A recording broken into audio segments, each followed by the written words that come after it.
অন্ধকারাচ্ছন্ন যুগ। ওই যুগে মৌলিকভাবে অনেক সমস্যা ছিল, কিন্তু মোটা দাগে 5টা সমস্যা ছিল। কয়টা?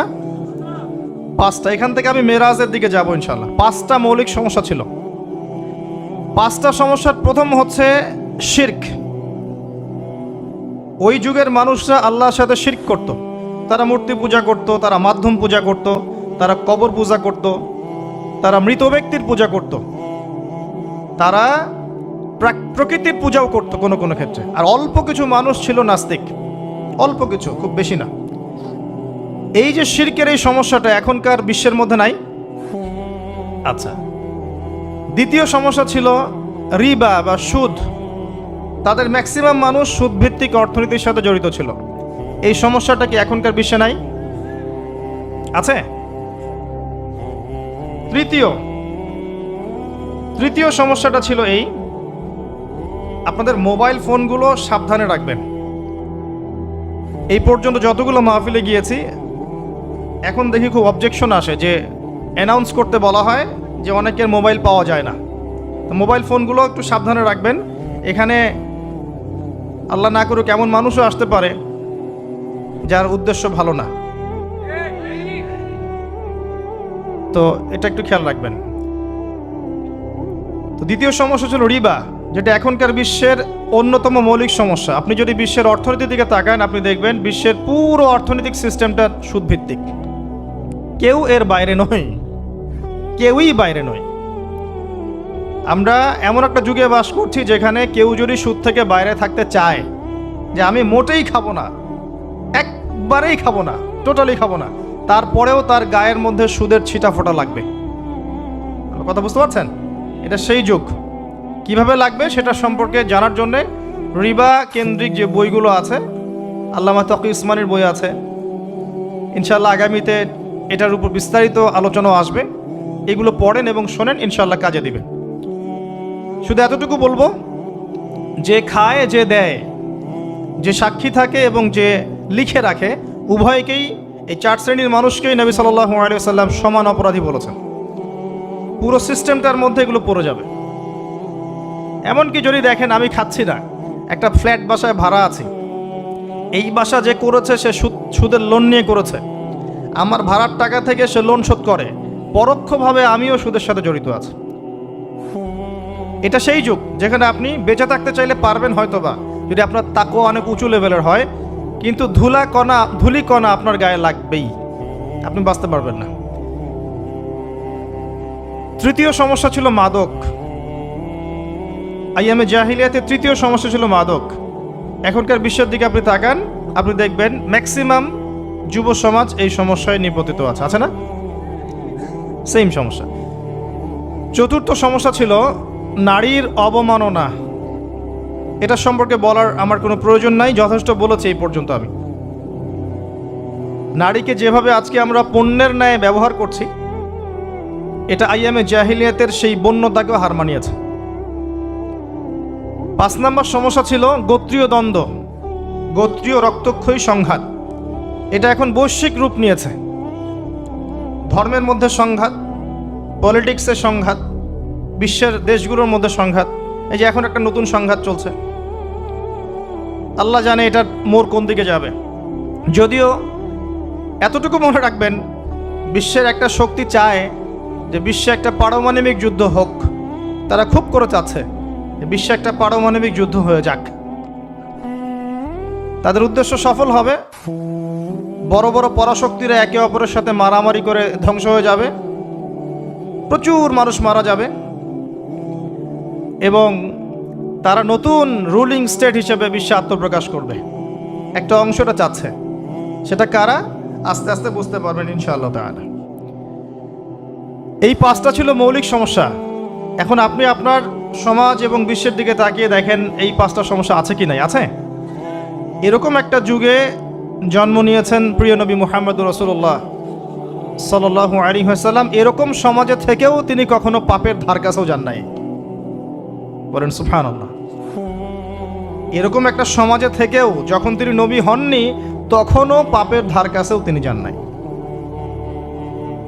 তিনি কখনো শিরক করেননি, কখনো মূর্তি পূজা করেননি, কখনো রিবা খাননি, আর বাকি বিষয়গুলো ধার কাছেও যাননি, বরং তিনি হিলফুল ফুজর তৈরি করেছিলেন যাতে করে সমাজের এই অসঙ্গতিগুলো দূর করা যায়। এটা তো আপনারা জানেন। এরপর তিনি নবী হলেন 40 বছর বয়সে। প্রথম কোন আয়াত নাজিল হয়েছিল? সূরা আলাকের প্রথম 5 আয়াত আল্লাহ পাক প্রথমে পড়তে বলেছেন, ইকরা বিসমি রাব্বিকাল্লাযী খালাক খালাকাল ইনসানা মিন আলাক ইকরা ওয়া রাব্বুকাল আকরাম আল্লাযী আল্লামা বিল কলম আল্লামাল ইনসান মা লাম ইয়ালাম। এখানে প্রথম কথাটা হচ্ছে পড়ুন। আল্লাহ পাক প্রথমে বললেন না সুদ খেও না, শিরক করো না, মাদক সেবন করো না, জেনার ধার কাছেও যেও না। আল্লাহ পাক এগুলো কিছুই বললেন না। এমনকি আল্লাহ এটাও বললেন না সুবহানাহু ওয়া তাআলা যে নামাজ আদায় করো, যাকাত দাও, রমজান মাসে সাওম রাখো। আল্লাহ পাক কি বললেন? পড়ুন। আপনার জীবনের প্রথম ফরজ হচ্ছে পড়াশোনা করা। আমাদের জীবনের প্রথম ফরজ হচ্ছে পড়াশোনা করা। যে যত বেশি কনস্ট্রাকটিভ সিলেবাসে পড়াশোনা করবে তার অন্তর্দৃষ্টি তত বেশি সুদূর প্রসারী হবে ইনশাআল্লাহ তাআলা, এবং তার আমল আরও সুন্দর হবে, তার ব্যবহার সুন্দর হবে, চরিত্র সুন্দর হবে, তার মনুষ্যত্ব ভালো হবে। তার দ্বারা সমাজ, দেশ, রাষ্ট্র, উম্মাহ ভালো কিছু পাবে ইনশাআল্লাহ। অশিক্ষিত মূর্খ জনগণকে দিয়ে রাষ্ট্রের কোনো কাজ নাই, আছে? তবে শিক্ষাটা হতে হবে এমন জ্ঞান, ইকরা বিসমি রাব্বিকাল্লাযী খালাক, পড়ুন আপনার সেই রবের নামে যিনি আপনাকে সৃষ্টি করেছেন। যে জ্ঞান আপনাকে আপনার স্রষ্টা, ওদের ভাষা ব্যবহার করে বলছি, আপনার ইলাহ আল্লাহর দিকে নিয়ে যাবে, সেটাই প্রকৃত জ্ঞান। যে জ্ঞানটা আপনাকে আল্লাহ থেকে দূরে সরাচ্ছে দিন দিন, এটা জ্ঞান নয়, এটা জাহেলিয়াত। আমি কি বুঝাতে পারছি? এবার আপনি চিন্তা করে দেখেন যে আপনার জ্ঞানটা আপনাকে কি আল্লাহর দিকে নিয়ে যাচ্ছে নাকি আল্লাহ থেকে দূরে সরাচ্ছে। এরপরে আপনি চিন্তা করবেন আপনি প্রকৃত জ্ঞানী কিনা। কেউ যদি অক্সফোর্ড, কেমব্রিজ, হার্ভার্ড থেকে পাশ করে আসে, এসে বলে যে পর্দা এটা সেকেলে প্রথা, ওই যুগে চলতো এই যুগে চলে না, এই ব্যক্তিকে আমরা জ্ঞানী বলতে পারি না। কেউ যদি বাইরে থেকে বড় ডিগ্রি এসে বলে যে ইসলাম আসলে এই যুগে চলে না ওই যুগে চলতো, সুদের মধ্যেই আছে অগ্রগতি আর প্রগতি, ফ্রি মিক্সিং ভালো জিনিস, ছেলে মেয়ে একসাথে পথ চলবে, খারাপ কিছু না, মাদকদ্রব্য খাওয়াই যায়, মানুষ মাদকদ্রব্য খেলে ভালো কাজ করার উৎসাহ পাবে, সমকামিতা একটা বাক স্বাধীনতা, ব্যক্তি স্বাধীনতা, এরকম কথাবার্তা যদি কেউ বলে বা আল্লাহর হালালগুলোকে হারাম করে দেয়, হারামগুলোকে হালাল করে নেয়, এই ব্যক্তি বা এই সম্প্রদায়কে আমরা জ্ঞানী বলতে পারি না। কারণ তাদের জ্ঞান তাদেরকে আল্লাহ থেকে দূরে সরিয়ে দিয়েছে। ইকরা বিসমি রাব্বিকাল্লাযী খালাক, পড়ুন আপনার সেই রবের নামে যিনি আপনাকে সৃষ্টি করেছেন। খালাকাল ইনসানা মিন আলাক, যিনি মানুষকে সৃষ্টি করেছেন জমাট বাঁধা রক্তপিণ্ড থেকে। ইকরা ওয়া রাব্বুকাল আকরাম, পড়ুন আপনার রব মহামান্বিত। আল্লাযী আল্লামা বিল কলম, যিনি আপনাকে কলম দ্বারা জ্ঞান শিক্ষা দিয়েছেন। মানুষ জ্ঞান অর্জন করতে পারেনি প্রথমে, আল্লাহ মানুষকে জ্ঞান শিখিয়েছেন। এটাকে বিশ্বাস করেন? ওয়াল্লামা আদামাল আসমাআ কুল্লাহা, আমি আদমকে সমস্ত নাম শিক্ষা দিয়েছি। কে শিক্ষা দিয়েছেন? আদম আলাইহিস সালামের কি জ্ঞান ছিল? আমাদের জ্ঞান ছিল? আল্লাহ শিখিয়েছেন। আল্লামাল ইনসান মা লাম ইয়ালাম, মানুষকে সেই জ্ঞান শিক্ষা দিয়েছেন যা মানুষ জানতো না। এই আয়াত নিয়ে নবী সাল্লাল্লাহু আলাইহি ওয়াসাল্লামের নবুয়তের জিন্দেগি শুরু হলো। কত বছর জিন্দেগি ছিল নবুয়তের জিন্দেগি? বলতে পারবেন? 23 বছর। 23 বছর। আমরা কিন্তু লেকচারের শেষে একটা কুইজ কন্টেস্ট করব ইনশাআল্লাহ।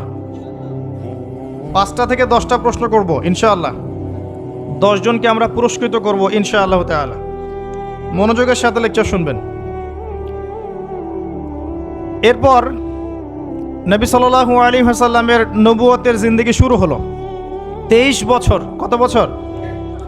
তার মধ্যে প্রথম 13 বছর হচ্ছে মক্কায়, আর পরের 10 বছর কোথায়? মদিনায়। খুব সংক্ষিপ্ত আকারে বলছি, প্রথম 3 বছর নবী সাল্লাল্লাহু আলাইহি ওয়াসাল্লাম গোপনে দাওয়াত দিয়েছেন। কিভাবে? একদম গোপনে গোপনে, প্রথমে বাড়ির লোকজনকে, তারপর নিকট আত্মীয় যারা তাদেরকে, তারপর যাদের সাথে সম্পর্ক ভালো ক্লোজ তাদেরকে, এরপর আস্তে আস্তে আমভাবে। এটাই দাওয়াতি কাজের সুন্নাহ। এরপর চতুর্থ থেকে দশম এই সময়টুকুতে তিনি প্রকাশ্যে দাওয়াত শুরু করেছিলেন, তার সম্প্রদায়কে দাওয়াত দিলেন। যারা তার কথা বিশ্বাস করলো না, বেশিরভাগ মানুষই কুফরি করলো, বরং তারা ইসলাম যারা কবুল করেছে এদের উপরে নির্যাতন শুরু করলো। নির্যাতনের মাত্রা দিন দিন বাড়তে থাকলো। যখন হামজাহ এবং ওমর রাদিয়াল্লাহু আনহুমা তাদের মতো কিছু সাহাবী ইসলাম কবুল করলেন, ইসলাম তখন শক্তিশালী হওয়া শুরু করলো। তারপরেও নির্যাতনের মাত্রা বাড়তে থাকলো। এক পর্যায়ে সাহাবীরা হিজরত করলেন আবিসিনিয়ায়। কোথায়?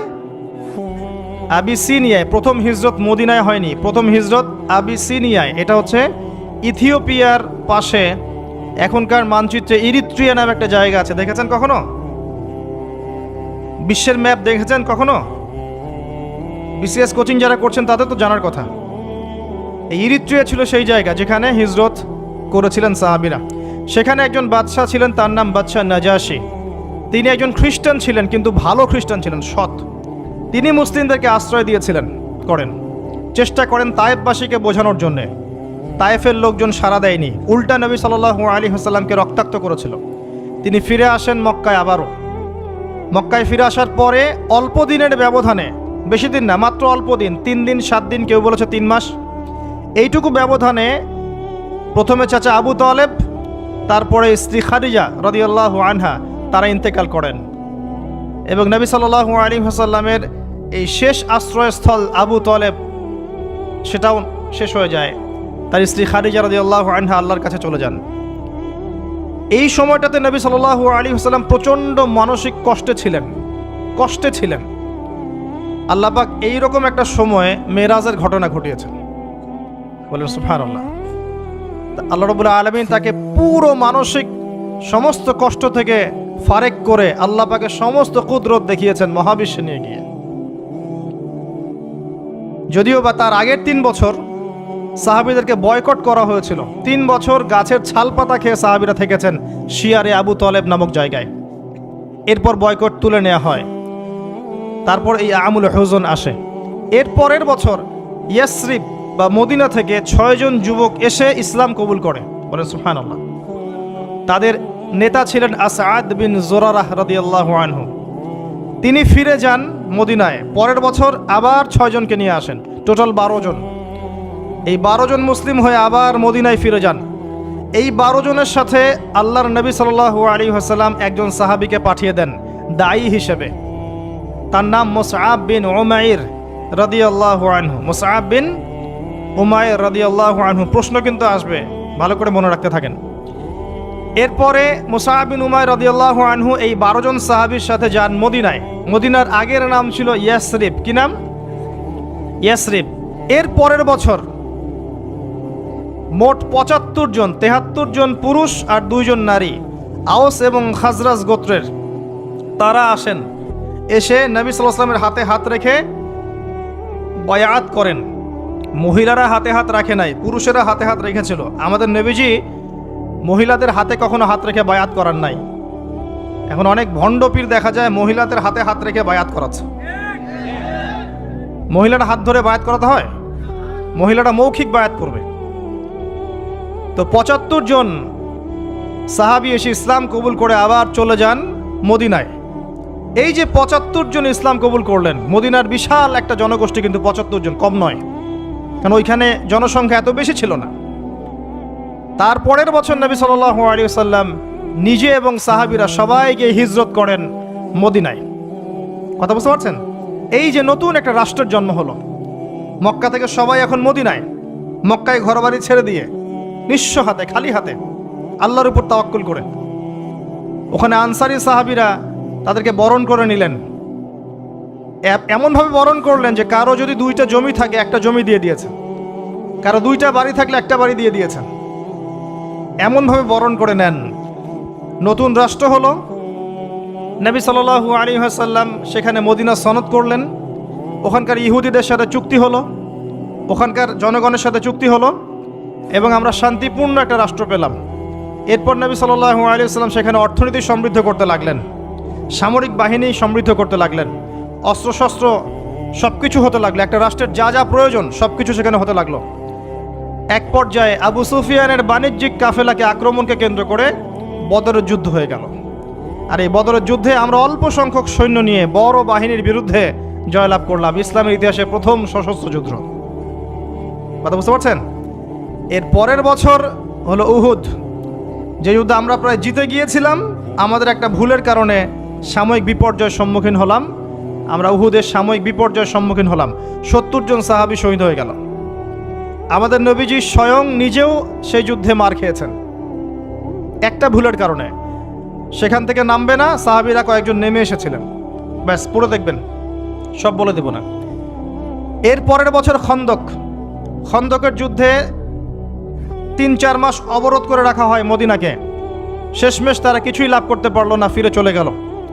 এরপর থেকে মুসলিমরা আক্রমণাত্মক যুদ্ধ শুরু করলো, একে একে বিভিন্ন গাজওয়া এবং সারিয়া হতে লাগলো, মুসলিমরা সমৃদ্ধ হতে লাগলো, সম্পদ বাড়তে লাগলো, জনবল বাড়তে লাগলো, অর্থনীতি সমৃদ্ধ হতে লাগলো, অস্ত্রশস্ত্র বাড়তে লাগলো, সব ডিপার্টমেন্ট থেকে আমরা রাইজ করতে লাগলাম। শুধু তাই না, পররাষ্ট্রনীতিও ইমপ্লিমেন্ট করা হলো, বিভিন্ন রাষ্ট্রপ্রধানদের কাছে চিঠি পাঠানো হচ্ছে। এর মধ্যে একবার নবী সাল্লাল্লাহু আলাইহি ওয়াসাল্লাম স্বপ্নে দেখলেন তিনি মক্কা তাওয়াফ করছেন, কাবা তাওয়াফ করছেন। সাহাবীরা বুঝে নিলেন যে আমরা মক্কায় যাচ্ছি। তারা মক্কায় যাওয়া শুরু করলেন, 1400 সাহাবী। হুদাইবিয়া নামক জায়গায় আটকে দেওয়া হলো, যাওয়া যাবে না, এই বছর ফেরত যেতে হবে, পরের বছর আসতে হবে। তোমাদের কেউ আমাদের দলে আসলে ফেরত দিব না, আমাদের কেউ তোমাদের দলে গেলে ফেরত দিতে হবে। আগামী 10 বছর আমরা কেউ কারোর সাথে যুদ্ধ করব না। আগামী বছর ওমরা করতে আসবে মাত্র 3 দিনের জন্য, কোনো অস্ত্র সাথে আনা যাবে না। সবগুলোতে নবীজি বললেন ঠিক আছে, ডিল, কোনো সমস্যা নেই। তারা ফেরত চলে গেলেন, ওই বছর ওমরা করা হলো না। নবীজি ফেরত গিয়েই খায়বার আক্রমণ করলেন। খায়বার ইহুদিরা ছিল, ইহুদিদেরকে পরাজিত করা হলো, খায়বার মুসলিমদের দখলে চলে আসলো। এর আগে আরো 2টা ইহুদি কওমকে সেখান থেকে, মদিনা থেকে বহিষ্কার করা হয়, একটা বনু নাজির, একটা হচ্ছে বনু কাইনুকা। আর খন্দকের যুদ্ধে বহিষ্কার করা হয় বনু কুরাইজাকে। এরা সবাই খায়বার আশ্রয় নিয়েছিল। খায়বারকে আক্রমণ করে ইহুদিদেরকে আরব উপদ্বীপ থেকে বের করে দেওয়া হয়। তার পরের বছর হচ্ছে মক্কা বিজয়। নবী সাল্লাল্লাহু আলাইহি ওয়াসাল্লাম মক্কা বিজয় করলেন, মক্কার সমস্ত মূর্তিগুলো ভেঙে ফেললেন। বেলাল রাদিয়াল্লাহু আনহু কাবা ঘরের উপরে উঠে আজান দিলেন। নবীজি সবাইকে মাফ করে দিলেন। দলে দলে মানুষ ইসলাম কবুল করলো। সূরা নাসর নাজিল হলো, ইজা জাআ নাসরুল্লাহি ওয়াল ফাতহ। সূরা মাইদার 3 নম্বর আয়াত নাজিল হলো। এরপর নবীজি মদিনায় ফিরে গেলেন। তার মাঝে হুনাইনের যুদ্ধ হয়েছে, এর আগে একটা মোতার যুদ্ধ হয়েছে, তারপর একটা তাবুক যুদ্ধ হয়েছে, ব্যাস। এরপরে মদিনায় ফিরে গিয়ে মাত্র 81 বা 83 দিন নবীজি বেঁচে ছিলেন। এরপরে তার শেষ রোগ শুরু হলো এবং মারা যাওয়ার কয়েকদিন আগে তিনি বলে গেলেন, আমার কবরকে উপাসনার জায়গা বানাবে না, আমার কবরকে উপাসনার জায়গা বানাবে না। আরব উপদ্বীপ থেকে ইহুদিদেরকে বহিষ্কার করবে, রাষ্ট্রদূতরা আসলে সম্মান করবে, দাস দাসীর প্রতি খেয়াল রাখবে, নামাজের হেফাজত করবে। আরো অনেক নসিহত তিনি করে গেলেন। তিনি বলে গেলেন তার আগে বিদায় হজের ভাষণে, তোমরা সবাই ভাই ভাই, সাদার উপর কালো, কালোর উপর সাদা, ধনীর উপর গরিব, গরিবের উপর ধনী, আরবের উপর অনরব, অনরবের উপর আরব, কোনো ভেদাভেদ নাই। তোমরা সবাই আদম সন্তান, আদম মাটির সন্তান। নবীজি বললেন সাল্লাল্লাহু আলাইহি ওয়াসাল্লাম, সাহাবীরা, আমি কি তোমাদের কাছে আমার অর্পিত দায়িত্ব পালন করেছি, পৌঁছে দিয়েছি? সাহাবায়ে কেরাম বললেন, হ্যাঁ, আমরা সাক্ষ্য দিয়েছি আপনি পৌঁছে দিয়েছেন। নবীজি বললেন, আল্লাহুম্মা ফাশহাদ, আল্লাহ আপনি সাক্ষ্য থাকেন আমি আমার দায়িত্ব পৌঁছে দিয়েছি। এভাবে তার জীবনটা শেষ হয়ে যায়। এই হলো সংক্ষিপ্ত সিরাত, ডিটেইলস পড়বেন। এর মধ্যে একটা ঘটনা, যখন কষ্টের মধ্যে ছিলেন নবী সাল্লাল্লাহু আলাইহি ওয়াসাল্লাম, তখন কিসের ঘটনা ঘটেছে? মেরাজ। এবং নবী সাল্লাল্লাহু আলাইহি ওয়াসাল্লামকে আল্লাহ পাক সশরীরে মেরাজ করিয়েছেন, ঘুমের মধ্যে নয়, সশরীরে। এই জায়গা থেকে আলোচনার বাকি অংশটা খুব ভালো করে বোঝার চেষ্টা করেন। নবী সাল্লাল্লাহু আলাইহি ওয়াসাল্লাম এশা সালাতের পরে শুয়ে আছেন, কথা বন্ধ করেন, এশা সালাতের পরে শুয়ে আছেন, তন্দ্রাভাব। কোথায় শুয়ে আছেন? কাবা ঘরের হাতিমে। কাবা ঘরের হাতিমে একজন ফেরেশতা আসলেন, তার নাম জিবরাইল আলাইহিস সালাম। নবীজিকে শুইয়ে দিলেন। নবীজিকে শুইয়ে দিয়ে এই যে বুক, গলার নিচ থেকে এই নাভি পর্যন্ত চিরে ফেললেন। কলিজা এটা বের করা হলো, একটা পাত্র আনা হলো। এই পাত্রের মধ্যে ছিল ঈমান এবং প্রজ্ঞা। এগুলো কিন্তু কোনো গল্প নয়, এগুলো সবগুলো বাস্তব সত্য ঘটনা। এটা নবী সাল্লাল্লাহু আলাইহি ওয়াসাল্লামের জীবনে ঘটেছে। এগুলোর ব্যাখ্যা কি, এগুলো কি সায়েন্টিফিক কি না, এগুলোর পিছনে দর্শন কি, যুক্তি কি, এগুলো আমাদের আজকের আলোচনার বিষয় নয়। কারণ আমি অনেক দিন আলোচনা করেছি যে সায়েন্স আপনাকে সব কিছুর ব্যাখ্যা দিতে পারবে না। কোনো কিছু সায়েন্স দিয়ে প্রমাণ হলেই বিশ্বাস করব, না হলে করব না, এই চেতনার নাম শিরক।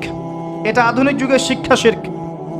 এটা আধুনিক যুগের শিক্ষা ক্ষেত্রে শিরক, যে সায়েন্স কিছু প্রমাণ করলে বিশ্বাস করব, না করলে করব না। এটাতে আমি বিশ্বাস করি না, আমাদের বিশ্বাস করা উচিত নয়। সায়েন্সকে জিজ্ঞাসা করবেন রুহ কাকে বলে, please give us the definition of রুহ। রুহের ডেফিনেশন দেন, রুহ কাকে বলে, কত প্রকার কি কি, আত্মা কাকে বলে, কত প্রকার কি কি। সায়েন্সের প্যান্ট খারাপ হয়ে যাবে। কথা কি বুঝতে পারছেন? রুহের ডেফিনেশন দিতে পারবে না। জিজ্ঞাসা করবেন স্বপ্ন কাকে বলে, মানুষের স্বপ্ন মাঝে মাঝে সত্য হয় কিভাবে, ব্যাখ্যা দিতে পারবে না। যদি বলেন মানুষ ঘুমায়, ঘুমের একটা পূর্ণাঙ্গ ব্যাখ্যা দেন, দিতে পারবে না। যদি বলেন যে কবরের আযাবের ব্যাখ্যা দেখ, পারবে না। জিন জাতির ব্যাখ্যা দেখ, পারবে না। মালায়েকার ব্যাখ্যা দেখ, পারবে না। তাদের দৌড় একটা জায়গা পর্যন্ত, সেটা হলো বিগ ব্যাং থেকে মহাবিশ্ব সৃষ্টি হয়েছে। সব কিছু কি ওখানে শেষ হবে? যে আগে কিছুই ছিল না, হঠাৎ বিস্ফোরণ হয়েছে, বাস পৃথিবী সৃষ্টি হয়ে গেছে। অনেক সিম্পল জিনিসের ব্যাখ্যাই সে দিতে পারেনি। তাহলে আমরা কেমন করে ধরে নিলাম যে সায়েন্স কিছু প্রমাণ করলেই সত্য, না করলে সত্য না? এটা কে বললো আপনাকে? এটা সবচেয়ে বড় শিক্ষা ক্ষেত্রে শিরক হচ্ছে এখন। কারো যদি জ্ঞানতাত্ত্বিক এপিস্টিমোলজি ঠিক না থাকে, তার পুরো জ্ঞান চর্চায় শিরক হবে। তাই আমি এখানে এই আলোচনা করতে যাচ্ছি না যে এটা সায়েন্টিফিক ব্যাখ্যা ইত্যাদি। আমি জাস্ট ঘটনাটা বলছি, এর পিছনে শিক্ষাগুলো বলবো। বুক চিরে ফেলা হয় এবং কলিজাটা বের করে একটা পাত্র আনা হয় স্বর্ণের। এর মধ্যে ঈমান এবং প্রজ্ঞা ছিল। ঈমান এবং প্রজ্ঞা কি, এর আকার আকৃতি কেমন, আল্লাহ ভালো জানেন। সব কিছু সায়েন্টিফিক হবে না যে কঠিন তরল বায়বীয়। কঠিন তরল বায়বীয়ের বাইরেও অনেক কিছু আছে যেটা সায়েন্স জানে না। কথা কি বুঝতে পারছেন? অনেক কিছুই আছে। কঠিন তরল বায়বীয়ের বাইরেও অনেক কিছু আছে যেটা সায়েন্স ব্যাখ্যা করতে পারবে না। ঈমান এবং প্রজ্ঞার এই পাত্রে কলিজাটা ডুবানো হয়, ধুয়ে পরিষ্কার করে আবার আগের জায়গায় ফিট করে দেওয়া হয়। আনাস রাদিয়াল্লাহু আনহু, বিখ্যাত সাহাবী, প্রায় 10 থেকে 12 বছর নবী সাল্লাল্লাহু আলাইহি ওয়াসাল্লামের খেদমত করেছেন। তিনি বলেছেন, আমি আল্লাহ রাসূলের বুকের মধ্যে এই যে বুক চিরে ফেলা, সিনা চাক, এই দাগটা আমি দেখেছি।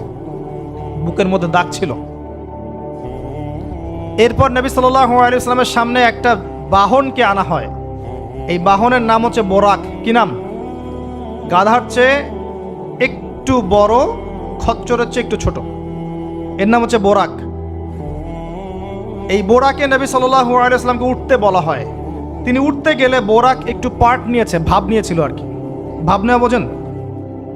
মাঝে মাঝে আমরা ভাব নেই না? কখনো মেয়েদের বিউটি কন্টেস্ট দেখেছেন? ফ্যাশন শো দেখেন নাই? টিভিতে অ্যাডভার্টাইজ দেখেন নাই? কে দেখে নাই? এটা তো সবাইকেই দেখতে হয়। কার চোখে পড়েনি? মনে হবে যে মানুষকে ভয় দেখাচ্ছে। এই যে ভাব, বোরাক একটা ভাব নিয়েছিল। তো জিবরাইল আলাইহিস সালাম বোরাককে বলছেন যে শুনো, তোমার পিঠে মুহাম্মদ সাল্লাল্লাহু আলাইহি ওয়াসাল্লামের চেয়ে উত্তম কোনো মানুষ এখনো বসে নাই। আর মুহাম্মদ সাল্লাল্লাহু আলাইহি ওয়াসাল্লামের চেয়ে প্রিয় এবং সম্মানিত মহান কোনো ব্যক্তি আল্লাহর কাছে নাই। অতএব তুমি এত পার্ট নিও না। তখন বোরাক ঘামতে শুরু করে। আমি যে কথাগুলো বলছি এগুলো সহিহ বুখারীর মধ্যে আছে, সহিহ মুসলিমের মধ্যেও আছে এবং অন্যান্য সিরাতের গ্রন্থগুলোর মধ্যে আছে। আমি এক জায়গায় করে কথাটা বলার চেষ্টা করছি। এরপর বোরাক ছুটতে শুরু করে। নবীজি বলছেন, বোরাকের ছোটার গতিটা এমন ছিল যে আমরা আমাদের দৃষ্টি যতদূর পর্যন্ত যায়, সে তার একটা পা অতদূর পর্যন্ত ফেলছে। এখনকার রকেটগুলোর গতি দেখেছেন? এই মহাবিশ্ব যত অভিযান, আমাদের ধারণা যে এই মেরাজের ঘটনাকে কেন্দ্র করেই হয়েছে। এই থিওরিগুলো ওরা পেত না। মহাবিশ্বের এই আকাশ ভেদ করে যাওয়া যায়, এই যে কনসেপ্টটা, এই কনসেপ্টটা কিন্তু নবী সাল্লাল্লাহু আলাইহি ওয়াসাল্লাম মেরাজের আগে কখনো হয়নি। একমাত্র ঘটনা পৃথিবীতে যে পৃথিবীর কোনো মানুষ 7 আকাশের উপরে গিয়েছেন, আল্লাহর সাথে কথা বলে এসেছেন। সুবহানাল্লাহ। এমনকি কোনো নবীর ক্ষেত্রেও এটা হয়নি, কোনো নবীর ক্ষেত্রেও নয়। এবার এই বোরাক চলে গেল বাইতুল মাকদাস। এটা কোথায়? বাইতুল মাকদিস, বাইতুল মাকদাস না, বাইতুল মাকদিস। বিভিন্ন মানুষ বিভিন্ন উচ্চারণ করে। এটা হচ্ছে প্যালেস্টাইন। কোথায়? নাম শোনেন নাই? আর প্যালেস্টাইন নিয়ে তো যথেষ্ট বলেছি এই বয়সে, আলহামদুলিল্লাহ। তবে মূল বিষয়টা এখনো বলা হয়নি, সেটা ইনশাল্লাহ আস্তে আস্তে আসবে। এতটুকু শুনেন, প্যালেস্টাইন হচ্ছে শেষ জামানার সবচেয়ে ইম্পর্টেন্ট জায়গা। সারা পৃথিবীর চেয়ে, সারা পৃথিবীতে যত জায়গা আছে এগুলো চাইতে সবচেয়ে ইম্পর্টেন্ট জায়গা হচ্ছে শেষ জামানায় প্যালেস্টাইন বা ফিলিস্তিন এবং জেরুজালেম। সারা পৃথিবীর সমস্ত কর্মকাণ্ড আখিরুজ্জামানে এই জেরুজালেমকে কেন্দ্র করে হবে। এই কারণেই জিউসরা সেখানে ঘাঁটি গেড়েছে। এটাই সেই জায়গা যেখানে ঈসা ইবনে মারিয়াম ইসলামী খেলাফত কায়েম করবেন অচিরেই ইনশাআল্লাহ। এটাই সেই জায়গা যেখানে মাসিহুদ দাজ্জালকে হত্যা করা হবে। আর দাজ্জালের চেয়ে বড় কোনো ফিতনা এই উম্মার জন্য নেই। কোন সূরা আপনাকে বাঁচাবে দাজ্জাল থেকে? সূরাতুল কাহফ। জীবনে একবারও পড়েছেন? হাত উঁচু করেন। অর্থসহ পড়েছেন? আলহামদুলিল্লাহ। 10টা আয়াত, প্রথম 10, শেষের 10 মুখস্থ করতে হবে। আল্লাহ পাক তৌফিক এনায়েত করুন। তিনি গেলেন বাইতুল মাকদিস। সেখানে গিয়ে দেখলেন মসজিদের মধ্যে একজন ব্যক্তি সালাত আদায় করছেন। দেহের গড়নটা একটু লম্বা এবং চুলগুলো কোকড়ানো, কানের লতি পর্যন্ত, রুগ্ন একটু। তাকে বলা হচ্ছে ইনি হচ্ছেন মুসা আলাইহিস সালাম, সালাত পড়ছেন। এখন কিভাবে সালাত পড়ছেন, জীবিত না মৃত নাকি বারজাখে, আমরা ব্যাখ্যা করতে পারবো না। যা তিনি দেখেছেন তাই বলেছেন, আমরা বিশ্বাস করেছি। সামি'না ওয়া আতা'না। যেমনটা আবু বকর সিদ্দিককে বলা হয়েছে রাদিয়াল্লাহু আনহু, আপনি কি মেরাজের ঘটনা বিশ্বাস করেন? আপনি কি মেরাজের ঘটনা বিশ্বাস করেন? আল্লাহ রাসূল সাল্লাল্লাহু আলাইহি ওয়াসাল্লাম এক রাতের মধ্যে বাইতুল মাকদিস গিয়েছেন, সেখান থেকে আরশে আজিম, আবার ফিরে এসেছেন, অজুর পানি গড়িয়ে পড়ছে। আবু বকর সিদ্দিক তিনি বলছেন, এর চাইতেও বড় কথা তো আমি বিশ্বাস করি, সেটা হলো আসমান থেকে কোরআন তার উপর নাজিল হচ্ছে প্রতিনিয়তই। যে আল্লাহ তার উপর কোরআন নাজিল করতে পারেন, তাকে আসমানে নিয়েও যেতে পারেন, এটা অবিশ্বাস করার কি আছে? এরপর থেকে তার নাম হয় কি? সিদ্দিক। তো আমরা ওই দিকে যাওয়ার চেষ্টা করি। নবীজি বলেছেন, ব্যাস সত্য। এবং এখানে ঢোকার আগে একটা পাথরের মধ্যে এই বোরাকটাকে বেঁধে রাখা হয়। আরেকজন ব্যক্তিকে দেখেছেন যার গড়ন ফর্সা এবং লালচে, এই দুইটা কালারকে মিক্স করলে যেমন গায়ের রং হবে এমন, এবং চুলগুলো হচ্ছে অনেক সোজা, সিল্কি শব্দটা আমি বুঝলাম, চুলগুলো অনেক সোজা, এটা আমার কথা, স্বচ্ছ ঝকঝকে চুল। তো গায়ের গড়নটা খুব বেশি লম্বাও না, খুব বেশি খাটোও না। নবীজিকে বলা হচ্ছে ইনি হচ্ছেন ঈসা ইবনে মারিয়াম। নবী সাল্লাল্লাহু আলাইহি ওয়াসাল্লাম আরেকজনকে দেখলেন যার গড়নটা হুবাহু নবী সাল্লাল্লাহু আলাইহি ওয়াসাল্লামের মতোই। এবার তাকে বলা হলো ইনি হচ্ছেন আদি পিতা ইব্রাহিম আলাইহিস সালাম। ইব্রাহিম আলাইহিস সালামের সাথে আমাদের নবী সাল্লাল্লাহু আলাইহি ওয়াসাল্লামের পুরো ফিজিক্যালিও মিল ছিল এবং জীবনের যে গতি এখানেও মিল ছিল। হয়তো বা এই কারণেই আমরা দরুদ ইব্রাহিমে অন্য নবীর নাম না নিয়ে ইব্রাহিম আলাইহিস সালামের নামটা নিচ্ছি। আল্লাহু আলাম, আল্লাহ ভালো জানেন। যখন নবীর নাম আসবে সবাই কমসে কম সাল্লাল্লাহু আলাইহি ওয়াসাল্লামটুকু বলবেন মনে মনে। এবার সেখানে নবী সাল্লাল্লাহু আলাইহি ওয়াসাল্লাম সমস্ত নবীদেরকে নিয়ে 2 রাকাত সালাত পড়লেন। তিনি ইমামতি করলেন। নবীদের ইমাম হচ্ছেন আমাদের নবী মুহাম্মদুর রাসূলুল্লাহ সাল্লাল্লাহু আলাইহি ওয়াসাল্লাম। আল্লাহ পাক আমাদের সবাইকে তার সুন্নাহগুলো আমল করার তৌফিক দান করুন।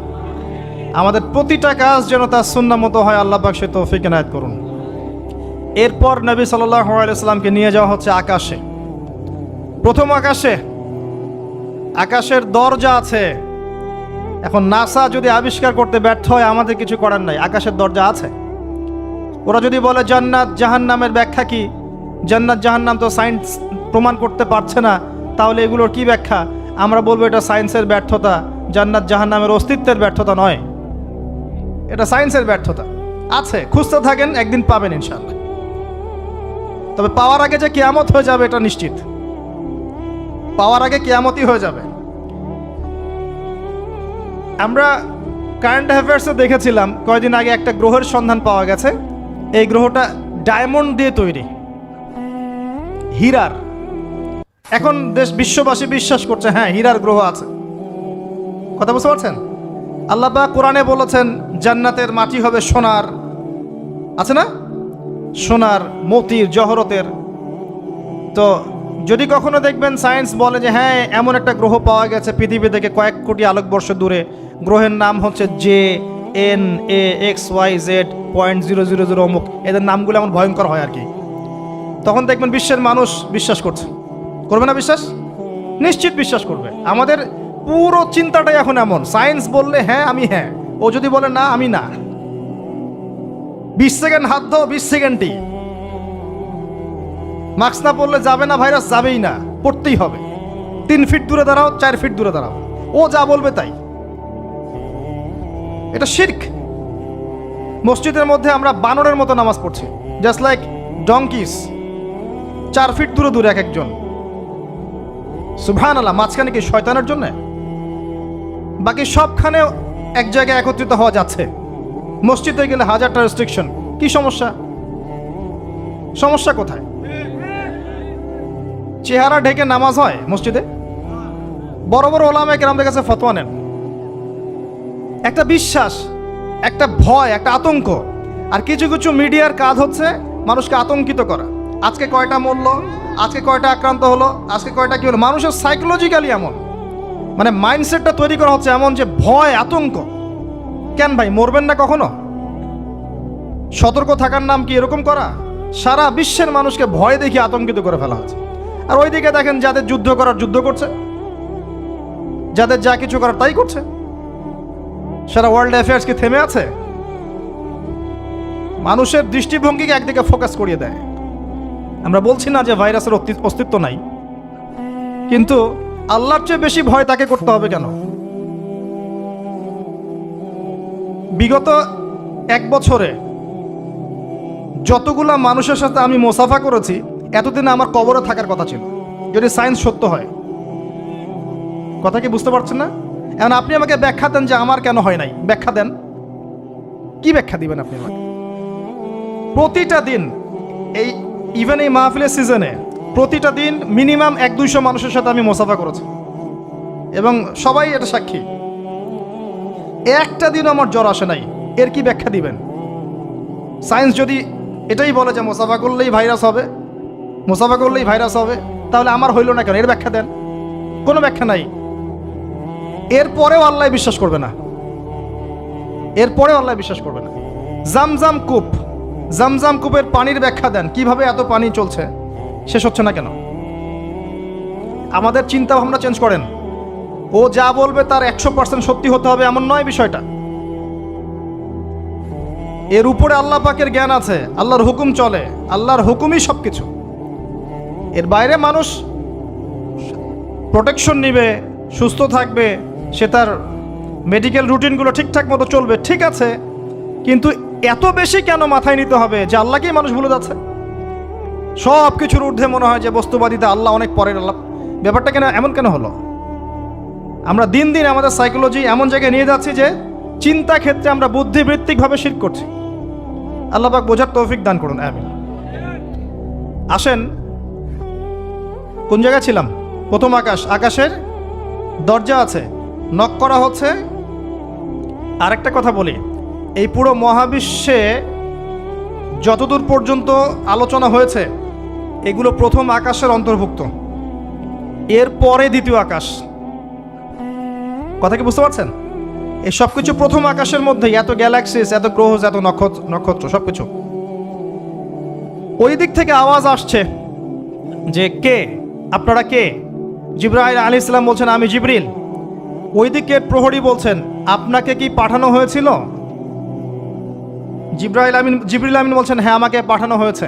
আপনার সাথে কে? আপনার সাথে, আমার সাথে মুহাম্মদুর রাসূলুল্লাহ সাল্লাল্লাহু আলাইহি ওয়াসাল্লাম। দরজা খুলে দেয়া হলো, প্রবেশ করা হলো। তিনি দেখলেন একজন ব্যক্তি একবার ডানে তাকাচ্ছেন, একবার বামে তাকাচ্ছেন। ডান দিকে তাকাচ্ছেন, হাসছেন, বাম দিকে তাকাচ্ছেন, কাঁদছেন। নবী সাল্লাল্লাহু আলাইহি ওয়াসাল্লাম জিজ্ঞাসা করলেন, উনি কে আর উনি এমন করছেন কেন? তাকে বলা হলো, তিনি হচ্ছেন আমাদের সবার আদি পিতা আদম আলাইহিস সালাম। যখন ডান দিকে দেখছেন, ডান দিকে রূহগুলো হচ্ছে জান্নাতি রূহ। এগুলোকে দেখে তিনি হাসছেন, তার সন্তানদের মধ্যে এই মানুষগুলো জান্নাতে যাবে। যখন বাম দিকে তাকাচ্ছেন, তার সন্তানদের এই রূহ দেখে তিনি কষ্ট পাচ্ছেন, এরা জাহান্নামে যাবে। আর আমি বলে রাখি, সহিহ বুখারীতে 4 বার হাদিসে এসেছে যে আদম আলাইহিস সালামকে কিয়ামতের মাঠে আল্লাহ পাক ডেকে নিয়ে আসবেন এবং বলবেন, তোমার সন্তানদের মধ্য থেকে জান্নাতি জাহান্নামী আলাদা করে দাও। আদম আলাইহিস সালাম বলবেন, কতজন হে আল্লাহ? আল্লাহ বলবেন, প্রতি 1000-এ 999 জনকে জাহান্নামের জন্য আলাদা করে দাও। বলে নাউযুবিল্লাহ, ইন্না লিল্লাহ ওয়া ইন্না ইলাইহি রাজিউন। প্রত্যেক 1000-এ 999 জন মানুষ জাহান্নামে যাবে। আল্লাহ পাক আমাদেরকে হেফাজত করুন, আমিন। তবে সবচেয়ে বেশি মানুষ যারা জান্নাতে যাবে তারা এই উম্মতের মধ্যে, এটা সুখবর। সবচেয়ে বেশি মানুষ যারা জান্নাতে যাবে তারা এই উম্মতে মুহাম্মাদের মধ্যেই হবে। তারপরেও আরেকটা দুঃসংবাদ, যে এই উম্মতের মধ্যে 73টা দল হয়ে যাবে, যার মধ্যে 72 দল জাহান্নামে যাবে, একটা দল জান্নাতি। মা আলা আলাইহি ওয়া আসহাবি, আমি যার উপরে আছি, আমার সাহাবীরা যার উপরে আছেন। অতএব আমরা আমাদের আকীদা আমলগুলোকে আল্লাহ রাসূল সাল্লাল্লাহু আলাইহি ওয়াসাল্লাম এবং সাহাবীদের আকীদা আমলের সাথে মিলাই, ইনশাআল্লাহ আমরা জান্নাতে যাব। আরেকটা কথা হচ্ছে, এই উম্মতের মধ্যে যারা শিরক না করে মারা যাবে, শিরকের গুনাহ না করে মারা যাবে, হয়তো অন্য বড় গুনাহ আছে, আল্লাহ চাইলে তাদের সমস্ত গুনাহকে মাফ করে জান্নাতে দিতে পারেন। সাবধান থাকবেন শিরক থেকে। আল্লাহ পাক সবাইকে শিরক থেকে মুক্ত রাখুন, আমিন। আদম আলাইহিস সালামকে দেখে তিনি সালাম দিলেন, তিনি সালামের প্রতি উত্তর দিলেন, মারহাবা জানালেন এবং এগিয়ে চললেন। দ্বিতীয় আসমানে নবী সাল্লাল্লাহু আলাইহি ওয়াসাল্লাম সাক্ষাৎ হচ্ছে দুজন নবীর সাথে। একজন ঈসা ইবনে মারইয়াম, নাম শুনেছেন? তিনি সেই নবী যিনি মসিহুদ দাজ্জালকে হত্যা করবেন এবং এই পৃথিবীতে তিনি আবারও ফিরে আসবেন ইনশাআল্লাহ।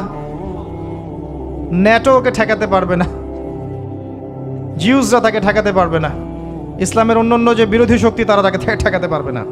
তিনি পৃথিবীতে আসবেন, সিরিয়ার দামেস্কের সাদা মিনারের উপরে তিনি অবতরণ করবেন 2 জন ফেরেশতার কাঁধে ভর দিয়ে। যখন তার চুল দিয়ে টপ টপ করে পানি পড়তে থাকবে এবং এই ঘামগুলো বা পানিগুলো দেখতে মুক্তার মতো মনে হবে। হাদিস এভাবে স্পষ্ট এসেছে, টাটকা। যে কোনো আলেমকে জিজ্ঞাসা করেন, আপনাকে বলে দিবেন ইনশাআল্লাহ। তিনি হত্যা করবেন মসিহুদ দাজ্জালকে প্যালেস্টাইনের বাবেলুদ নামক জায়গায়। বাবেলুদ কোথায় এখন দেখে নিয়েন, ওই জায়গাটা কাদের দখলে আছে। তার সাথে আরেকজন নবীকে দেখলেন, নবী সাল্লাল্লাহু আলাইহি ওয়াসাল্লাম, তার নাম ইয়াহইয়া আলাইহিস সালাম, ঈসা ইবনে মারইয়ামের খালাতো ভাই, বা দুজনের মাঝখানে একটা সম্পর্ক আছে, আমি এই মুহূর্তে ভুলে গেছি, এরকমই কিছু একটা হবে।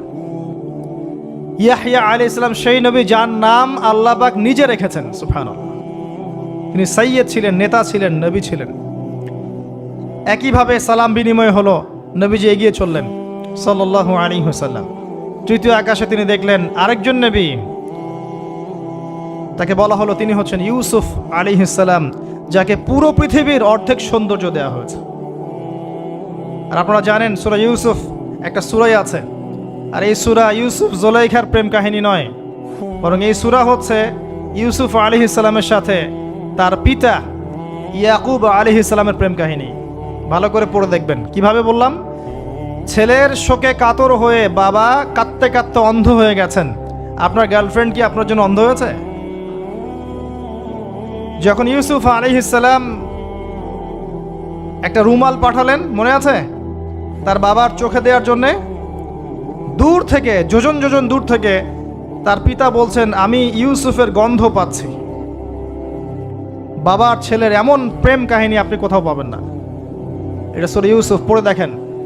আর ইউসুফ আলাইহিস সালামের যে চরিত্র ছিল, তার চেহারার চেয়ে চরিত্র আরো বেশি সুন্দর ছিল। তাকে জেনার অফার করা হচ্ছে, তিনি বলছেন আল্লাহকে আমি ভয় করি। আর যুবকদেরকে আমরা বলতে চাই যে যদি আপনি জেনা থেকে দূরে থাকতে পারেন, যদি শুধু জেনা থেকে দূরে থাকতে পারেন, আল্লাহ পাক আপনার যে কোনো দোয়া কবুল করবে ইনশাআল্লাহ। নিশ্চিত মৌতের হাত থেকে আল্লাহ আপনাকে বাঁচাতে পারেন যদি আপনি জেনা ছাড়তে পারেন।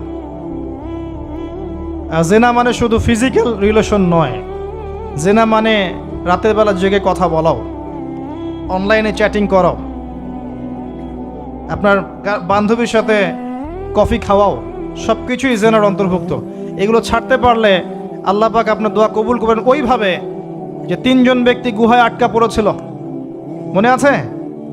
গুহার মুখের মধ্যে একটা পাথর এসে গেল, সবাই বলছে আজকে আর বাঁচার বুদ্ধি নাই, নিজের আমল দিয়ে আল্লাহর কাছে বাঁচতে চাও। তার মধ্যে একজন বলছে, একজন তাকে পেতে চাইতাম, সে রাজি হয়ে গিয়েছিল 100 স্বর্ণ মুদ্রার বিনিময়ে।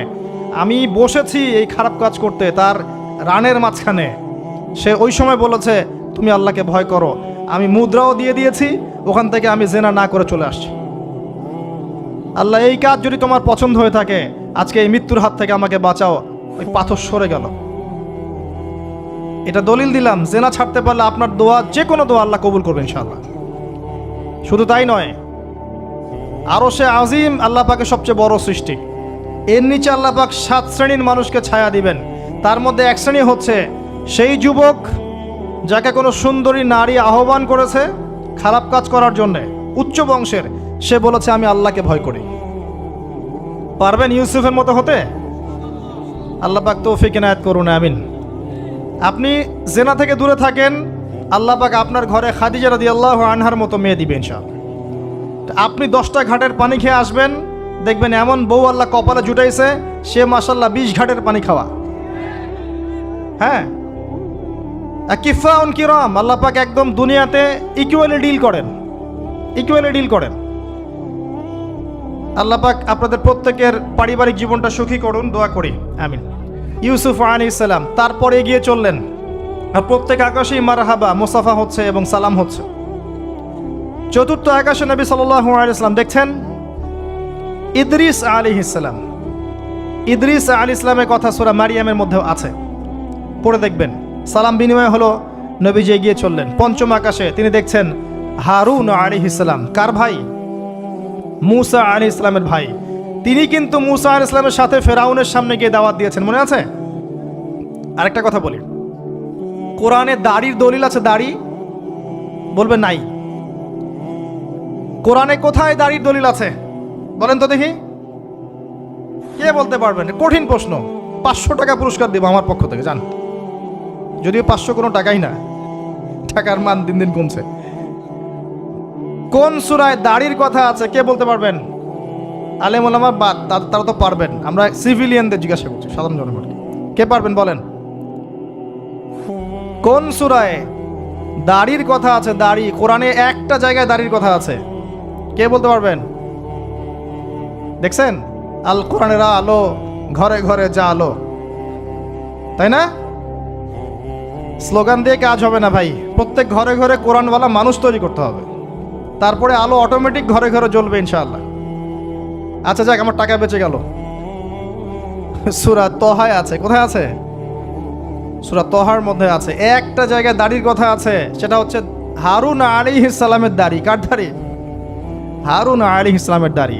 মূসা আলাইহিস সালাম ফেরাউন থেকে যে দলবল নিয়ে পার হওয়ার পরে, বনু ইসরায়েলকে নিয়ে পার হওয়ার পরে আল্লাহ পাক তাকে 40 দিন দেখেছেন তুর পাহাড়, মনে আছে? তুর পাহাড়ে তিনি গেছেন। এই ফাঁকে বনু ইসরায়েল শিরক করা শুরু করেছে, এই যে বাছুর পূজা শুরু করেছে, মনে আছে? পড়েন নাই কখনো? বাছুর পূজা শুরু করেছে। মূসা আলাইহিস সালাম তাওরাত নিয়ে আসছেন, এসে দেখছেন যে কওমের এই অবস্থা। তিনি রাগে তাওরাত ছুঁড়ে মারলেন। তিনি প্রচণ্ড ব্যক্তিত্ব সম্পন্ন মানুষ ছিলেন, গায়রতওয়ালা। রাগে তাওরাত ছুঁড়ে মারলেন এবং এসে এই যে হারুন আলাইহিস সালাম যাকে রেখে গিয়েছিলেন যে কওমকে দেখাশোনা করবে, তার দাড়ি চিপে ধরলেন। তুমি থাকতে এরা এই অবস্থায় গেল কিভাবে? এক হাতে দাড়ি, এক হাতে চুল চেপে ধর, তুমি থাকতে এই অবস্থা হইল কিভাবে? সূরা তহা পড়ে দেখেন। তখন হারুন আলাইহিস সালাম বলছেন যে, হে আমার ভাই, আমার দাড়ি আর চুল ধরো না, এই একটা জায়গায় আছে। তার মানে দাড়ি পাওয়া যাচ্ছে কোরআনে। কিছু মানুষ তো এখন বলে কোরআন মানি, হাদিস মানি না, তাই না?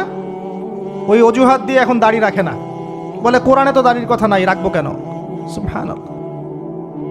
আপনারাও কি এটা বিশ্বাস করেন যে আমরা শুধু কোরআন মানবো, হাদিস মানবো না? স্পষ্ট কুফরি, স্পষ্ট কুফরি। কোরআন এবং হাদিস একসাথে মিলেই শরিয়া। শুধু কোরআন মানি, হাদিস মানি না, এটা বলতে গিয়ে সে বোঝাচ্ছে সে আসলে কোরআনও মানে না। কোরআনে আল্লাহ বলেছেন, ওয়ামা আতাকুমুর রাসূল ফাখুযুহু, রাসূল যা দিয়েছেন নিয়ে নাও। ওয়ামা নাহাকুম আনহু ফানতাহু, যা থেকে নিষেধ করেছেন দূরে থাকো। তাহলে সুন্নাহ না মানলে আপনি কিভাবে কোরআন মানবেন? কথা কি বুঝতে পারছেন? আসেন, হারুন আলাইহিস সালাম সালাম বিনিময় হলো, চললেন। তারপরে ষষ্ঠ আসমানে গিয়ে দেখলেন মূসা আলাইহিস সালাম, সেই যে ব্যক্তি। সালাম বিনিময় হলো, চলে যাচ্ছেন, আর মূসা আলাইহিস সালাম কাঁদছেন, কান্না করছেন। জিজ্ঞাসা করা হলো, কেন কান্না করছেন? তিনি বললেন, আমার পরে একজন যুবক নবী হবে যার উম্মত আমার চেয়ে বেশি জান্নাতে যাবে, এটা চিন্তা করে আমি কান্না করছি। তিনি হচ্ছেন মুহাম্মদুর রাসূলুল্লাহ সাল্লাল্লাহু আলাইহি ওয়াসাল্লাম। তারপরে গিয়ে চললেন সপ্তম আসমান। সেখানে সপ্তম আসমান মানে 7 নম্বর মহাবিশ্ব। সেখানে গিয়ে দেখলেন যে বাইতুল মামুর নামে একটা জায়গা আছে, ঠিক কাবা ঘরের একদম এক্স্যাক্টলি উপরে, একদম সোজা উপরে বাইতুল মামুর নামে একটা জায়গা আছে। এটা হচ্ছে ফেরেশতাদের ইবাদতের জায়গা, তারা সেখানে তাওয়াফ করেন। প্রতিদিন 70,000 ফেরেশতা, প্রতি মুহূর্তে 70,000 ফেরেশতা এখানে তাওয়াফ করে। এবং যার একবার তাওয়াফের সুযোগ হয়েছে সে আর কখনো সুযোগ পাবে না, শেষ। আল্লাহ পাকের ফেরেশতাদের সংখ্যা চিন্তা করেন তাহলে এবার। সেখানকার দেয়ালে হেলান দিয়ে আছেন ইব্রাহিম আলাইহিস সালাম, তার চেহারা একদম মুহাম্মদ সাল্লাল্লাহু আলাইহি ওয়াসাল্লামের মতো। এবং অনেক ছোট ছোট বাচ্চা তার সামনে খেলা করছে। ওই যে বাচ্চা কোরবানির কথা মনে আছে? যেসব মুমিন মুসলিমদের ছোট ছোট বাচ্চা কাচ্চারা নাবালক অবস্থায় মারা যায় না, তাদের আত্মাগুলো সেখানে চলে যায়, তারা সেখানে খেলা করতে থাকে। যারা পিতা পায়নি, যখন পিতার কথা মনে হয় খেলতে খেলতে, তখন তারা ইব্রাহিম আলাইহিস সালামের কাছে দৌড় দেয়। মায়ের কথা মনে হলে তার স্ত্রীর কাছে দৌড় দেয়। আমাদের যাদের সন্তান 2-1জন মারা গেছে, এটা আমাদের পরকালে অ্যাসেট, পরকালের সম্পত্তি। কিয়ামতের মাঠে ওই ছেলে ওই মেয়ে আপনার হাত ধরবে, আঙ্গুল ধরে ফেলে বলবে, আল্লাহ আমার বাবাকে মাফ করে দাও, না হলে আমি জান্নাতে যাব না। তাই বেশি বেশি বাচ্চা কাচ্চা নিতে হয় সামর্থ্য অনুযায়ী, আর সামর্থ্য আল্লাহ দিবেন। যখন আপনি 4টা-5টা এরকম করে বাচ্চা কাচ্চা নিবেন, 2-1টা বাচ্চা মারা যেতে পারে, এগুলো আপনার পরকালের সম্পত্তি। এখন তো আমাদের জেনারেশনকে রেস্ট্রিক্টেড করার জন্যে 2টো সন্তানের বেশি নয়, একটি হলে ভালো হয়। সুবহানাল্লাহ। মুসলিমদেরকে চতুর্দিক থেকে চাপে ফেলা, চতুর্দিক থেকে গলা চিপে ধরা আর কি। জনশক্তিতে রূপান্তরিত হলে কোনো সমস্যা আছে? চাইনিজদের জনসংখ্যা কত? চায়নার জনসংখ্যা কত? ম্যাক্সিমাম জনগণকে তারা জনশক্তিতে রূপান্তরিত করেছে। এই আপনার পশ্চিমারায় ন্যাটো যত কিছু আছে, চায়নার এগেনস্টে কথা বলুক দেখি, কত বড় সাহস। সারা বিশ্বকে নিয়ন্ত্রণ করে ফেলছে ওরা এখন। কই, তারা তো আর তারা যখন দেখেছে যে আমাদের আর প্রয়োজন নাই, তখন তারা একটা লস দিয়েছে ওদের কান্ট্রিতে। এটা মুসলিমদের জন্য প্রযোজ্য নয়। যাই হোক, সন্তান সন্ততি ওখানে গিয়ে মারা গেলে আপনার অ্যাসেট। এরপরে আসেন যারা ইচ্ছা করে সন্তান হত্যা করছে, গর্ভের সন্তান যখন জানছে যে এটা মেয়ে, তখন তাকে ফেলে দিচ্ছে। আবার অবৈধ সন্তান যারা অ্যাবর্শন করে নষ্ট করছে, এই যে হত্যাগুলো, এই প্রাণগুলোকে আল্লাহ পাক কিয়ামতের মাঠে জীবন্ত করবেন এবং তাদেরকে দেখিয়ে ওই ব্যক্তিদেরকে চার্জ করা হবে যে কি অপরাধে তাকে হত্যা করা হয়েছে। সতর্ক হয়ে যান। আল্লাহ পাক এটাও বলেছেন, দারিদ্র্যের ভয়ে সন্তানকে হত্যা করো না, রিজিক আল্লাহ দিবেন ইনশাআল্লাহ। এই সমুদ্রের কোটি কোটি মাছকে আল্লাহ পাক খাওয়াতে পারলে আপনাকে আমাকেও খাওয়াতে পারবে ইনশাআল্লাহ, যদি না আমরা আমাদের রিজিকটা সংকুচিত করে ফেলি। মানুষের রিজিক কেড়ে খাচ্ছে সুদের মধ্য দিয়ে, মানুষের রিজিক কেড়ে খাচ্ছে সুদের মধ্য দিয়ে, অন্য কোনো বিষয় নাই, সুদ, রিবা। আসেন, সপ্তম আসমানে এই অবস্থা। এরপরে নবী সাল্লাল্লাহু আলাইহি ওয়াসাল্লামকে আরো সামনে নিয়ে যাওয়া হলো। এই জায়গার নাম সিদরাতুল মুনতাহা। কি নাম? সর্বশেষ জায়গা, যেখানে জিবরাইল আলাইহিস সালামও এর উপরে আর যেতে পারেন না। যদিও বা জিবরাইল আলাইহিস সালাম ফেরেশতাদের সর্দার, তিনিও যেতে পারেন না। তারপরে আরেকটা জগৎ আছে, ওই জগৎ থেকে আদেশ এই সিদরাতুল মুনতাহা পর্যন্ত আসে, এখান থেকে কালেক্ট করে নিচে নামানো হয়। আবার এখান থেকে কোনো আদেশ বা কোনো আদেশ না, এখান থেকে কোনো ফলাফল মুনতাহা পর্যন্ত নিয়ে যাওয়া হয়, সেখান থেকে উপরে তুলে নেওয়া হয়। ওটা একটা বর্ডার, কথা বুঝতে পারছেন? এটা একটা বর্ডার, নো ম্যানস ল্যান্ড। এই জায়গায় গিয়ে জিবরাইল আলাইহিস সালাম নিজের আকৃতিতে আসলেন, 600টা পাখা। কতগুলো পাখা? 600 পাখা। নবী সাল্লাল্লাহু আলাইহি ওয়াসাল্লাম একটু বিব্রত বোধ করছিলেন, তিনি আবার আগের রূপে ফিরে আসলেন। এই জায়গায় বাহন চেঞ্জ করা হলো। এখানে নবী সাল্লাল্লাহু আলাইহি ওয়াসাল্লাম বলেছেন, আমি সিদরাতুল মুনতাহায় এমন কিছু রং দেখেছি, এত অপরূপ সৌন্দর্য দেখেছি, যেটা কোনো মানুষের পক্ষে ভাষায় প্রকাশ করা সম্ভব না।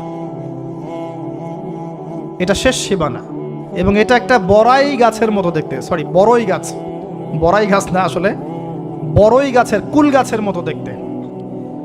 এরপর আরেকটা বাহন আনা হলো, এটা বাহন চেঞ্জ করা হলো। এবার তিনি আরো ঊর্ধ্বে উঠে যাচ্ছেন, উঠছেন।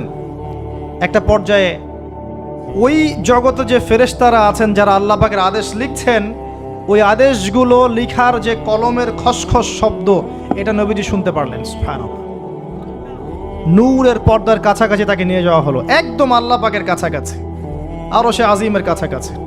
এখানে আল্লাহ রাব্বুল আলামিন সরাসরি তার সাথে কথা বললেন, যা ওহী করার তা করলেন, এবং স্পেশালি 3টা গিফট বা হাদিয়া দিলেন। কয়টা? 1 নাম্বার 50 ওয়াক্ত নামাজ। কত ওয়াক্ত? 2 নাম্বার সূরা বাকারার শেষের 3 আয়াত, সূরা বাকারার শেষের 3 আয়াত। আর 3 নাম্বার হচ্ছে একটা ঘোষণা, হে নবী মুহাম্মদ সাল্লাল্লাহু আলাইহি ওয়াসাল্লাম, তোমার উম্মতের কোনো ব্যক্তি যদি আমার সাথে শিরক না করে মারা যায়, আমি তাকে জান্নাতে দিয়ে দিব ইনশাআল্লাহ। আজকে এই মেরাজুন নবী নিয়ে অনেক আলোচনা হবে, কিন্তু আলোচনা হওয়ার পরে আমরা যদি এই নামাজের পাবন্দ না হতে পারি, সূরা বাকারার শিক্ষা নিতে না পারি, বা শেষের আয়াত মুখস্থ করতে না পারি, শিরক ছাড়তে না পারি, আদতে আলোচনার কোনো ফায়দা নেই। কথা বুঝতে পারছেন? এখানকার 3টা মৌলিক হাদিয়া তিনি নিয়ে আসছেন। এবার নিচে নামছেন, ওই যে 6ষ্ঠ আসমানে অপেক্ষা করছেন কে? মুসা আলাইহিস সালাম। কোথায় যাচ্ছেন? এই কি হলো আল্লাহর সাথে কথাবার্তা, এই হয়েছে। কি দিয়েছে আপনাকে? 50 ওয়াক্ত নামাজ। বলেন কি 50 ওয়াক্ত নামাজ? আমার উম্মতে 2 ওয়াক্ত নামাজ ছিল, পড়তে পারে নাই। পারবেন আপনার উম্মত? আপনি ফিরে যান, নামাজ কমিয়ে নিয়ে আসেন। লজ্জাবোধ করলেন নবী সাল্লাল্লাহু আলাইহি ওয়াসাল্লাম, তাও ফিরে গেলেন। 50 থেকে 45, 45 থেকে 40, 40 থেকে 35, করতে করতে করতে করতে 5। এবারও মুসা আলাইহিস সালাম বলছেন ফিরে যান, পারবেন আপনার উম্মত? মুসা আলাইহিস সালাম কত দূরদর্শী ছিলেন দেখেন, পারে উম্মত? ম্যাক্সিমামই তো পারে না, কথা ঠিক আছে না? ম্যাক্সিমাম উম্মতই কিন্তু পারছে না 5 ওয়াক্ত নামাজ পড়তে। তো মুসা আলাইহিস সালামের দূরদর্শিতা ঠিকই ছিল, পারবেন আপনার উম্মত? তিনি লজ্জাবোধ করলেন। আল্লাহ পাক বললেন, তোমার উম্মতের জন্য 5 ওয়াক্তই ফিক্স করলাম, কিন্তু যদি 5 ওয়াক্ত তারা ঠিকঠাক মতো আদায় করে, 50-এর নেকি দিয়ে দিব ইনশাআল্লাহ। এবং আরেকটা ঘোষণা দিলেন, সেটা হচ্ছে যে তোমার উম্মতের যে কোনো ভালো কাজকে 10 দিয়ে গুণ করে দেয়া হবে। একটা নেকির কাজ করবেন, 10 গুণ বৃদ্ধি করা হবে। কিন্তু একটা গুনাহ করলে 10 দিয়ে গুণ করা হবে না, একই থেকে যাবে। এবং আপনার উম্মতের কোনো ব্যক্তি যদি কবিরা গুনাহ ছেড়ে দেয়, কবিরা গুনাহ তো বোঝেন, বড় বড় গুনাহ ছেড়ে দেয়, তার সমস্ত সগীরা গুনাহ মাফ করে দেওয়া হবে। আর কি চাই? এবার নবী সাল্লাল্লাহু আলাইহি ওয়াসাল্লাম ফিরে আসছেন। এবার শোনেন আমাদের শিক্ষা। ফিরে আসছেন, আসার আগে তাকে জান্নাত জাহান্নাম দেখানো হয়েছে। নবী সাল্লাল্লাহু আলাইহি সাল্লাম যে বিষয়গুলো দেখেছেন, এর মধ্যে যেগুলো হাদিসে এসেছে আমি খুব সংক্ষিপ্ত আকারে বলছি, এবং এখান থেকে আমাদের শিক্ষা নেবেন। মনে রাখবেন, এখন যেগুলো বলছে এগুলো এই উম্মতের জন্য খাস, আমাদের উম্মতে মুহাম্মাদের জন্য খাস। তিনি আসছেন, বারজাখের জগতি হোক আর জাহান্নামের শাস্তি হোক। একজন ফেরেশতাকে দেখলেন, তার মুখে হাসি নাই, কি নাই? জিবরাইল আলাইহিস সালামের সাথে কথোপকথন হচ্ছে, তিনি নবীজিকে সালাম দিলেন, সালামের উত্তর দেওয়া হলো, কিন্তু মুখে হাসি নাই। বাকি সবাই তার সাথে হাসি মুখে সাক্ষাৎ করেছেন, এই ফেরেশতা বাদ দিয়ে। তিনি জিজ্ঞাসা করছেন জিবরিল আলাইহিস সালাম, তার মুখে হাসি নাই কেন? তাকে বলা হলো, এই ফেরেশতার নাম হচ্ছে মালিক। কি নাম? সূরা যুখরুফের মধ্যে আছে, তার নাম হচ্ছে মালিক। আল্লাহ পাক তাকে জাহান্নামের প্রহরী বানিয়েছেন, জাহান্নামের চিফ অফ কমান্ড মালিক। যখন থেকে আল্লাহ পাক তাকে এই দায়িত্ব দিয়েছেন, তার মুখের হাসি উঠে গেছে। আল্লাহর কাছে পারমিশন চাওয়া হচ্ছে, জাহান্নাম দেখতে চাই। আল্লাহ পাক দেখার পারমিশন দিলেন। নবী সাল্লাল্লাহু আলাইহি ওয়াসাল্লাম দেখে বললেন, সেখানকার বেশিরভাগ অধিবাসী হচ্ছে নারী জাতি, এবং তিনি বললেন জাহান্নামে যাবে উদ্ধত এবং অহংকারীরা। জান্নাত দেখতে চাই, দেখানো হলো। জান্নাতের ডিটেলস বর্ণনা নবীজি দিলেন ফিরে এসে। এমনকি উমর রাদিয়াল্লাহু আনহুর একটা রুম, একটা কক্ষ, একটা গোরফাও দেখে এসেছেন। ঢুকতে চেয়েছেন, ঢোকেন নাই। পরে বলেছেন, ওমর, আমি তোমার ব্যক্তিত্বের কথা চিন্তা করে সেখানে ঢুকিনি, দেখেছি জান্নাতে তোমার ঘর আছে। একটা আওয়াজ শুনেছেন, মিষ্টি কণ্ঠস্বর। কিসের কণ্ঠস্বর? মিষ্টি কণ্ঠস্বর। তাকে বলা হচ্ছে, এই কণ্ঠস্বর হচ্ছে বেলাল রাদিয়াল্লাহু আনহুর আজানের কণ্ঠস্বর। খরম, খরম জুতা আছে না, খরম, এর খটখট আওয়াজ শুনেছেন। নবীজি জিজ্ঞাসা করছেন, কার? বলা হচ্ছে এটা বেলাল রাদিয়াল্লাহু আনহুর। বেলাল রাদিয়াল্লাহু আনহুকে বলা হলো, আপনি কি এমন আমল করেন? হে বেলাল, তুমি কি এমন আমল করো যার কারণে এই মর্তবা হচ্ছে?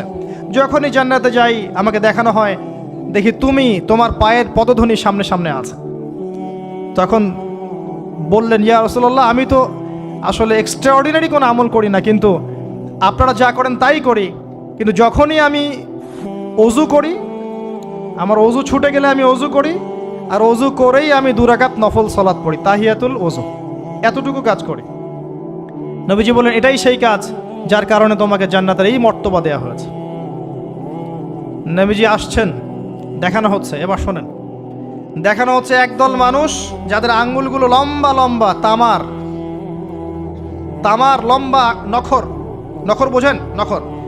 গাল এভাবে হ্যাঁচড়াচ্ছে, নিজের গাল নিজে হাসড়াচ্ছে, এবং নিজের দেহ থেকে গোশত তুলে ফেলছে, ভক্ষণ করছে। নবীজি জিজ্ঞাসা করলেন সাল্লাল্লাহু আলাইহি সাল্লাম, এরা কারা? কি কারণে এদের শাস্তি হচ্ছে? তাকে বলা হলো, এরা আপনার উম্মতের সেই সব ব্যক্তি যারা সবসময় গীবত আর সমালোচনায় ব্যস্ত থাকত। শিক্ষা নিয়ে নেন, আমার মনে হয় না আমার কিছু বলার প্রয়োজন আছে। এরা আপনার উম্মতের সেই সব ব্যক্তি যারা আপোষে গীবত, অপবাদ এবং সমালোচনায় ব্যস্ত থাকতো। তার মানে এই উম্মতের একটা বড় সমস্যা হবে গীবত। এটা কিন্তু দেখে এসেছেন নবীজি, ফিউচার, তাই না? এটা বারজাখের শাস্তি চলছে, এটা অন্য একটা জগৎ যেটাকে আপনি এখানকার সময় স্থানকাল দিয়ে ব্যাখ্যা করতে পারবেন না। এটা টাইম ট্রাভেলিংয়ের মতো। নবীজি আসছেন সাল্লাল্লাহু আলাইহি ওয়াসাল্লাম, দেখছেন, listen to me very carefully. এবার নবীজি দেখছেন এক শ্রেণীর মানুষ, পেট এইরকম ফোলা, অট্টালিকার মতো পেট ফোলা, আর ভিতরে সাপ কিলবিল করছে, এবং এদেরকে রক্তের নদীতে ফেলে মাথাটা ফাটিয়ে দেওয়া হচ্ছে। নবী জিজ্ঞাসা করলেন সাল্লাল্লাহু আলাইহি ওয়াসাল্লাম, এরা কারা? মর্মান্তিক শাস্তি দেওয়া হচ্ছে, এরা কারা? এরকম শাস্তি দেয়া হচ্ছে, আপনি দেখলে আপনার কেমন লাগবে? নবীজিকে বলা হচ্ছে সাল্লাল্লাহু আলাইহি ওয়াসাল্লাম, এরা আপনার উম্মতের এই সব ব্যক্তি যারা ছিল সুদখোর, রিবাখোর। মানে এই উম্মতের অন্যতম বড় সমস্যা হবে রিবা, যেটা আমি বলেছি, প্রতিটা সেক্টরে রিবা। সবচেয়ে নিম্ন পাপ নিজের মায়ের সাথে জেনা করা,